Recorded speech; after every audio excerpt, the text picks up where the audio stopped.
이거는요 정말 빼박인데요, 정말 빼도 박도 못하는 진실입니다. 여러분, 운동과 마찬가지로 영어 학습도 정해진 시간에 시스템적으로 꾸준히 이어갈 때 그 성과를 맛볼 수 있는 거 아니겠어요? 이 small wins, 작은 여러분의 영어 여정 학습에서의 승리를 꼭 기록해두는 습관을 좀 가졌으면 좋겠습니다. 이걸 놓치시면 안 돼요.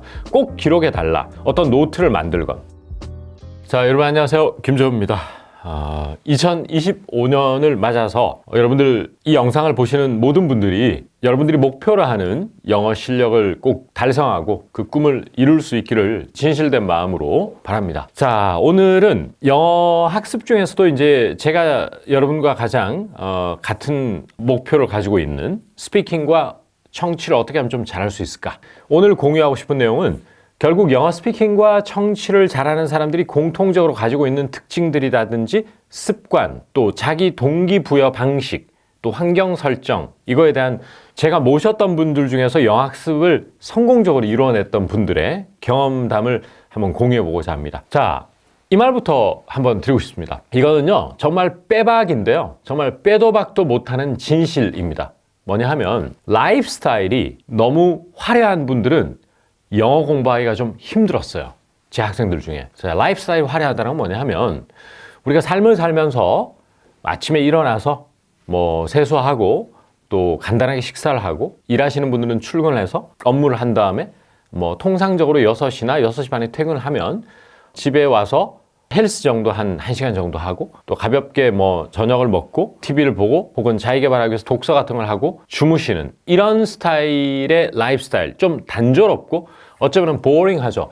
그런데 역설적이게도 그런 사람들이, 정말 그런 분들이 영어 학습을 정말 지속적으로 제법 긴 시간 동안 차근차근 잘해가는 모습을 볼 수 있었고, 그분들이 결국 저와 함께 1년 동안 특훈반이라든지 이런 체제 속에서 공부해 왔을 때 가장 큰 성과를 보는 걸 옆에서 제가 항상 지켜봤거든요. 제가 여러분들의 사생활에 간섭할 수는 없습니다. 그런데 너무 외출이 잦다거나 또 잦은 약속이 있고 너무 주말에도 밖으로 나가는 활동이 많으신 분들은 사실 제가 모셨던 학생 중에 영어가 는 사람이 많지는 않았어요. 만약에 이걸 시청하시는 분들 중에서 나 그런 사람인데 이러면은 제가 너무 죄송한 말씀이잖아요, 그죠?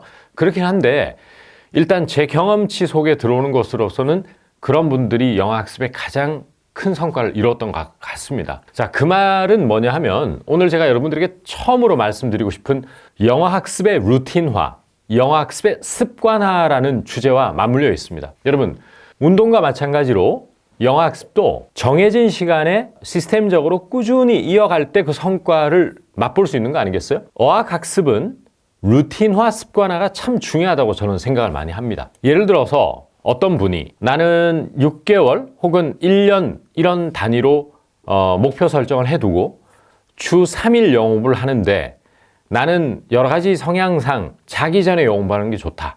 그러면은 12시에 지침을 한다고 보고 10시 반부터 12시까지는 주 3회 영어 공부를 1시간 반씩 하면 그게 총 4시간 반 정도 되네요.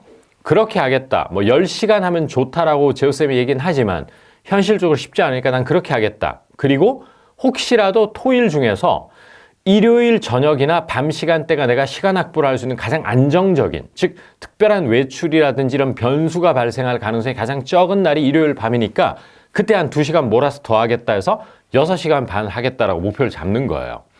그렇게 잡아놓고 마치 여러분이 PT에 등록하면은 약속을 잡는 거기 때문에 그날은 친구와의, 동료와의 술 약속을 못 잡듯이 마치 여러분들도 월, 수, 금 혹은 화, 목, 일 이런 식으로 딱 시간대를 설정해 놓고 그거는 무조건 영어 공부하겠다 이렇게 잡아 놓는 거죠. 그러면 아까 제가 말씀드렸다시피 삶이 굉장히 너무 버라이어티가 많은 분들, 이런 분들은, 또 변수가 많은 분들은 어학학습이 정말 2달, 석 달을 넘기기 힘든 거를 무수히 많이 봤어요. 수시로 이 루틴이 깨지기 시작하는 겁니다. 그러니까 이 루틴이 한 번 깨지면은 그것이 걷잡을 수 없기 때문에 2달 공부한 다음에 6개월을 영어를 손을 놓게 돼 있어요. 2025년 1월 초 혹은 12월 말에, 그 전년도 12월 말에 잡았던 그 모든 계획은 messed up 돼버리는 그런 걸 볼 수 있습니다. 이게 messed up 되지 않아야만 영어 학습이 이루어질 수 있고 영어 학습의 습관화, 루틴화가 이루어질 수 있지 않겠어요? 그거가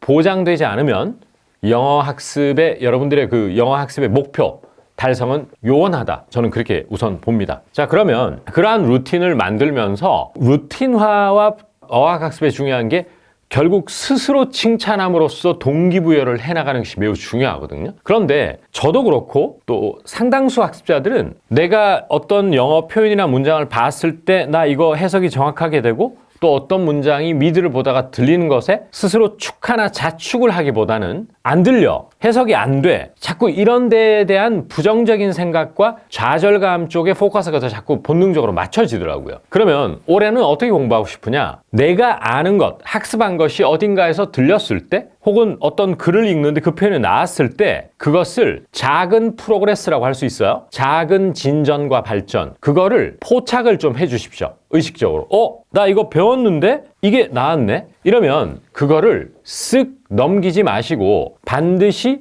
표시를 해두시면 좋을 것 같다는 생각이 듭니다. 표시 방법은 여러 가지 다양한 방식이 있을 것 같거든요. 예를 들어서 여러분이 어떤 영어 동화를 읽거나 미드 좀 쉬운 거를 시청하다가 제 김재호의 기초 영어 회화 100 이 책에 나온 That would be great thanks라는 표현이 있는데 이건 어떤 상대가 제안을 하면은 그거에 대해서 뭐 맞장구를 친다거나 또 감사 표시를 하는 표현이거든요. 그러면 There'll be great thanks라는 여기에 나온 문장 그대로 미드에 만약에 여러분이 본 미드에 나왔으면 그거를 꼭 기록을 해두는 건 어떨까 그런 생각이 듭니다. 이게 데이 2에 있거든요. 이 데이 2에다가 그 미드 제목을 적고 나 한 번에 잘 알아들었다라고 좀 적어놓는 이게 상당히 유치한 방법 같지만 이것이 실제 언어학자들 말 들어보면요.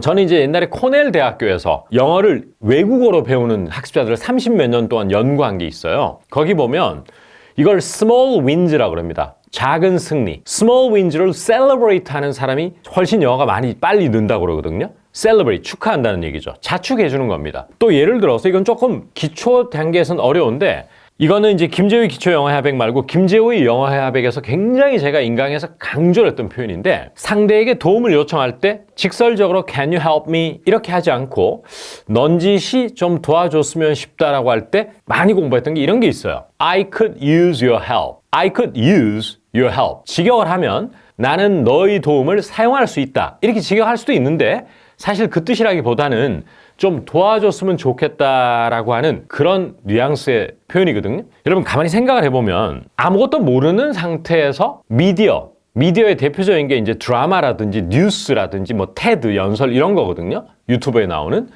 그런 걸 아무것도 단어도 모르고 그래머도 모르고 뉘앙스도 모르는 상태에서 여러분이 I could use your help를 듣는 것은 사운드만 듣는 겁니다. 그죠? 사운드만 듣는 것이지 그 사운드를 들었다고 해도 이 표현의 뜻은 모른 채 넘어갈 수밖에 없는 거거든. 그건 누가 해야 될 일이냐면 모국어로서의 언어를 습득하는 사람이 하는 행위지 세컨 랭귀지거든요. 우리에게 영어는 그죠? 그러면 우리가 뭐 비단 영어뿐만 아니고 여러분이 불어를 배운다고 생각해 보세요. 불어에 대한 영어에 해당하는 그 알파벳도 알아야 되고 단어도 알아야지만 들릴 거 아니에요. 그죠?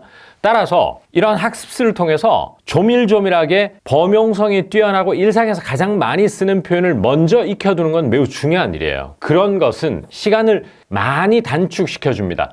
다만 경계해야 될 게 뭐냐? 바로 학습의 루틴화, 습관화를 할 수 있느냐의 문제거든요. 책으로 공부해서 실패한 분들은 대부분 자습의 형태를 하거든요. 혼자 공부한단 말이에요. 그리고 주변인들에게 알리지도 않아요. 친구라든지 동료에게 나 영어 공부 시작했다라고 알리지도 않고 정말 혼자 진짜 숨어서 공부하듯이 한 페이지씩 본단 말이에요.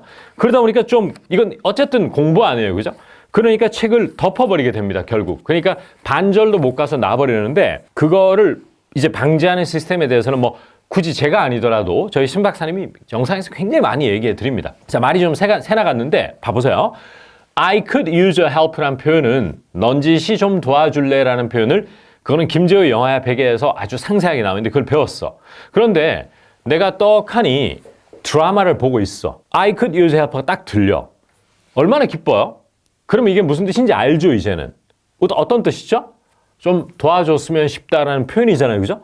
그러면 역시 아까 말씀드린 대로 이 small wins, 작은 여러분이 영어 여정 학습에서의 승리를 꼭 기록해두는 습관을 좀 가졌으면 좋겠습니다. 이걸 놓치시면 안 돼요. 꼭 기록해달라. 어떤 노트를 만들건. 또 하나 여러분들에게 실제 제 학생이 너무나 기뻐서 저에게 정말 너무너무 이렇게 펄쩍펄쩍 뛸 정도로 좋아했던 일이 있는데, 이분은 원래 make라는 동사가 만들다라는 뜻으로만 알고 있었어요. make. 여러분도 그렇게만 알고 있는 분들이 많죠. 그 make에는 또 어떤 뜻이냐면요, 원어민이 여러분들에게 you will make a good wife, you will make a good husband, 이렇게 you will make a good husband라고 하면 그 뜻은 당신은 좋은 남편을 만들 것이다 하니까 해석이 좀 이상하잖아요. 그죠? 이때 make는 무엇이 될 자질이나 소질이나 그걸 가지고 있다는 뜻이에요. 좋은 남편감이에요 라는 뜻이거든요. 그런데 이런 make를 아직은 기초학습자들에게는 좀 어려워요, 사실은. 그런데 이제 중급 초입 정도 가면 이걸 무조건 알아들어야 된다고 저는 보고, 나중에는 구사도 해야 되는데, 이런 것을 이제 선명하게 공부를 했어요. 제 책을 통해서, 인강을 통해서 공부를 했어요. 그런데 어느 날 드라마를 보거나 뭘 보고 있는데 갑자기 You will make a great husband, you will make a good husband라고 하는 거예요. 들렸죠? 사운드뿐만 아니고 뭐가 들린다? 그렇습니다. 이건 들리는 문제가 아니고 comprehend, 완전히 이해를 한 겁니다. 그냥 당신은 좋은 남편이 될 거야도 아니고, 그 뜻은 의역이지만 당신 참 좋은 남편이 될 남편감이다라고 정확하게 선명하게 이해를 했잖아요. 그죠? 그럼 그러한 작은 small wins를 표시하고 자축하는 습관을 좀 길러줘야 영어부의 동기부여라든지 루틴화에 상당히 많이 도움이 될 거라고 저는 보거든요. 그런데 이런 게 있어요. 그럼 기초학습자들이라든지 중급 초입의 학습자들은 동화를 읽건 또 미드, 특히 미드를 볼 때는 많이 어렵거든요. 그러면 몇 프로가 들릴까요? 전 당연히 20, 30% 들릴까 말까 한다고 보거든요. 그것도 안 들린 사람이 훨씬 많다고 봐요. 또 기초학습자들은 10% 미만도 있고요. 그러면 이렇게 하자고요. 그냥 즐기세요. 이야기를 즐기고 자막을 보면서 즐기고, 내가 아는 표현이 나왔을 때마다 기록하면서 자축을 하는 비중을 좀 높여가는 것, 이게 자신감을 심어주는 것 플러스 공부할 맛이 나게 만들어주거든요.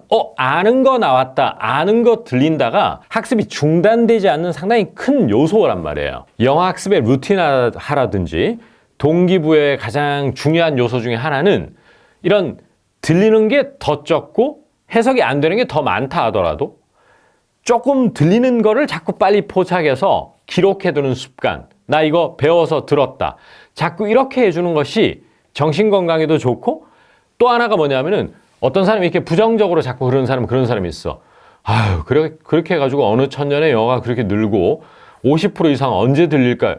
먼저 그렇게 앞서 나가지 말자는 얘기예요. 시간이 걸리는 걸 우리가 영어 공부, 특히 청취나 말하기는 시간이 들린다는 걸 전제 조건으로 지금 우리가 합의한 상태에서 저랑 여러분이 대화를 나누고 학습을 이어가고 있단 말이에요. On the same page란 말이에요. 그 점에 있어서는. 따라서 그 점을 인정한다면 이러한 접근법은 매우 유용하다고 저는 생각합니다. 오케이?